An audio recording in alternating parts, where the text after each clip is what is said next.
Kuwait থেকে একসঙ্গে ৩০ জন বাংলাদেশি প্রবাসীর মরদেহ ফিরেছে দেশে। শনিবার সন্ধ্যায় কুয়েত এয়ারলাইন্সের একটি চার্টার্ড ফ্লাইটে এসব মরদেহ হজরত শাহজালাল আন্তর্জাতিক বিমানবন্দরে পৌঁছায়।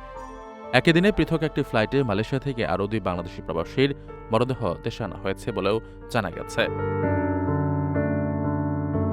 প্রবাসী কল্যাণ ডেস্কের কর্মকর্তারা জানান, মধ্যপ্রাচ্যে চলমান যুদ্ধ পরিস্থিতির কারণে একাধিকবার কুয়েতগামী ফ্লাইট বাতিল হওয়ায় এসব মরদেহ নির্ধারিত সময়ে দেশে আনা সম্ভব হয়নি।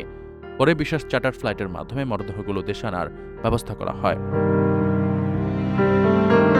দেশে পৌঁছানোর মধ্যে কুয়েত থেকে ৩০ জন, মালয়েশিয়া থেকে ২ জন ছাড়াও লিবিয়া থেকে ২ জন প্রবাসী লাশ এসেছে।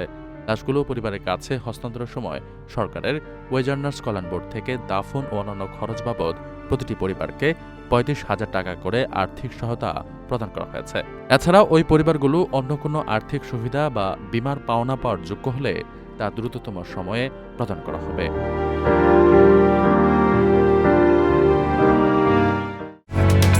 ওমানের সেরা রেট দিচ্ছে বাংলাদেশি প্রতিষ্ঠান গালফ এক্সচেঞ্জ। প্রিয়জনকে টাকা পাঠাতে আজই আসুন আমাদের যে কোনো ব্রাঞ্চে অথবা কল করুন স্ক্রিনে দেয়া নাম্বারে।